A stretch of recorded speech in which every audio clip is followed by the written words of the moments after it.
अक्सर लोगों को आपने ये कहते हुए सुना होगा कि गंगा में स्नान करने से मुक्ति मिल जाती है या सारे पापों का नाश हो जाता है। गंगा को पतित पावनी कहते हैं। अगर आपको भी लगता है कि गंगा में नहाने से मुक्ति मिल जाती है तो आप बिल्कुल गलत हैं। जैसा आप सोचते हैं कि ये केवल जल स्नान के बारे में है, ऐसा नहीं है। आइए जानते हैं कि गंगा स्नान से मुक्ति का क्या संबंध है और इस रहस्य को ये जानते हैं कि ये मुक्ति कैसे दिलाती है। ये रहस्य को जानने से पहले ये जानते हैं कि गंगा किसका प्रतीक है, क्या है गंगा। तो it's all about symbol. Yes, आपने सही सुना। हमारे पुराणों में जितने भी कथाओं का वर्णन है वो सभी हमें प्रतीक या सिंबल के माध्यम से समझाने का प्रयास करते हैं कि जीवन क्या है। लेकिन हम में से अधिकतर लोग उसे जैसा कहा गया है या जैसी कथाओं का वर्णन है जीवन में भी वैसे ही फॉलो करने लग जाते हैं, अपनी बुद्धि बिल्कुल नहीं लगाते। तो फिर गंगा क्या है? आमतौर पर हम जानते हैं कि गंगा एक नदी है जिससे जुड़ी है हमारी श्रद्धा, और हमें बताया गया है कि इसमें स्नान करने से हमें सभी पापों से मुक्ति मिल जाती है या सारे हमारे पाप जितने भी हैं सब धुल जाते हैं, हम जीवन मुक्त हो जाते हैं। तो फिर कार्य कारण और परिणाम का क्या? जो कार्य कारण और परिणाम का जो फॉर्मूला है इस संसार में, उसका क्या? यानी कि कोई कार्य यदि आप करते हैं तो उसका परिणाम निश्चित ही आएगा। फिर कोई कारण प्रकट होगा करने का और फिर कार्य करना पड़ेगा आपको और फिर उसका परिणाम आएगा, फिर उसका भोग भोगना ही होगा आपको, उसका फल। तो फिर यदि आप गंगा में जाकर के सारे पाप धो लेते हैं तो फिर पाप कर्मों का फल कैसे मिलेगा? फिर तो अन्याय होगा लोगों के साथ। तो ये फिर आगे समझने की कोशिश करते हैं। तो गंगा केवल शुद्धता का प्रतीक है, पवित्रता का प्रतीक है, इसलिए माता गंगा को पतित पावनी भी कहते हैं। यानी कि जिसका पतन हो गया हो उसको पावन कर देने वाली है गंगा। पावन होने के बाद आप जो भी कर्म करते हो उस कर्म से पुराने कर्मों के बंधन कट जाते हैं, इसलिए गंगा केवल शुद्धता का प्रतीक है। अब निर्णय आपका है कि आप गंगा को केवल शरीर पर अप्लाई करते हो, केवल तन स्नान के लिए करते हो या मन स्नान के लिए भी मन में धारण करते हो। अब पॉइंट नंबर 2 में ये कहा जाता है कि भगवान शिव गंगा जी को अपने मस्तक में या जटाओं में धारण करते हैं। इस प्रतीक के माध्यम से भी गंगा जी को मन में धारण करने के लिए कहा जाता है। और यहाँ भगवान शिव स्वयं परमात्मा योगेश्वर गंगाधर यानी पवित्रता के परम प्रतीक हैं। ये दर्शाया गया है कि गंगा को मस्तक में धारण करके वो लोगों को भी ये संदेश दे रहे हैं कि गंगा को मस्तक में धारण करो, मन में धारण करो, ताकि मन पवित्र हो जाए और उसके बाद हमारे सारे काम पवित्र होने लगते हैं और हम सबको सत्कर्मों से मुक्ति प्राप्त होता है, क्योंकि मन पवित्र होने के बाद हम सत्कर्म करते हैं। पॉइंट नंबर 3 यही कहता है कि महाभारत काल में गंगा पुत्र भीष्म, जिन्हें इच्छा मृत्यु का वरदान था, वे भी गंगा से यानी पवित्रता से संबंध रखते थे और गंगा जी के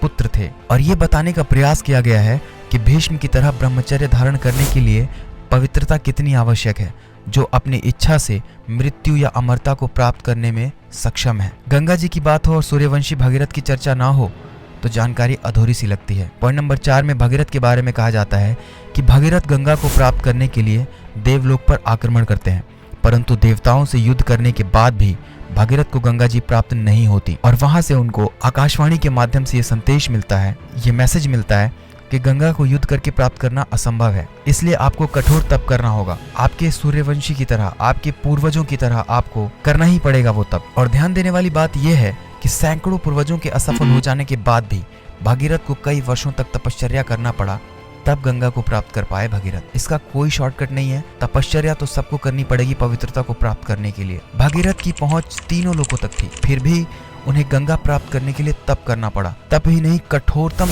तप करना पड़ा, जो कि बहुत ही ज्यादा मुश्किल होता है। तो फिर सामान्य मनुष्य को शॉर्टकट क्यों चाहिए? वो सामान्य लोग शॉर्टकट क्यों ढूंढते हैं कि पवित्र होने के लिए बस गंगा में डुबकी लगाए और पवित्र हो गए, सारे पाप धुल गए? तो तप तो करना ही पड़ेगा। तप माने क्या? मेहनत, प्रयास, अभ्यास। तप का मतलब होता है अग्नि। अग्नि को कहा जाता है कि वो किसी को भी पावन कर देती है, अग्नि को पावक भी कहते हैं। इसलिए तप से व्यक्ति पावन या पवित्र हो जाता है और यही तप गंगा या मुक्ति प्रदान करता है। जैसे कि भगीरथ को तप ने ही गंगा को पाने में मदद किया था। पॉइंट नंबर 5 है, हमारे परंपरा में कर्म कांड या पूजा पाठ करते समय भी गंगा जल का प्रयोग किया जाता है।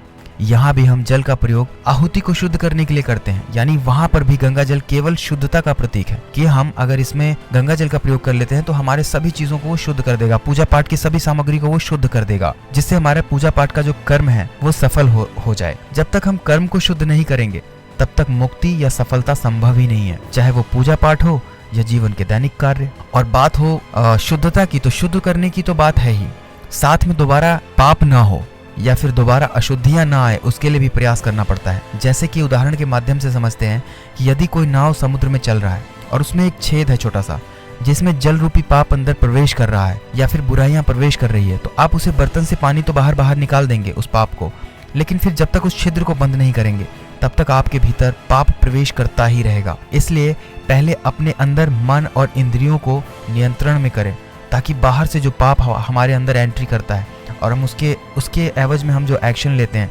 जिससे हम पापी हो जाते हैं, उस पाप को पहले बाहर ही रोक दें, उसका छिद्र बंद कर दें, उसके अंदर जाने के सारे इनलेट बंद कर दें और उसके बाद जो भी कर्म करेंगे आप, वो शुद्ध होगा और वो पवित्र होगा। गंगा को धारण करने का यही एक सही तरीका है। खुद को मेहनत करो और तब जैसी प्रक्रिया को अपनाओ, अपने जीवन को साधो और पवित्र हो जाओ। हर कोई साधु या सन्यासी भी तो यही करता है। तप के माध्यम से स्वयं को शुद्ध करता है, अपने मन मस्तिष्क को शुद्ध करता है, मन में पवित्रता को धारण करता है और फिर वो मुक्ति को प्राप्त करता है। और बात मुक्ति की हो और आत्मज्ञान के बिना ये अछूता रह जाता है फिर, क्योंकि आत्मज्ञान से ही सभी मुक्ति संभव होती है।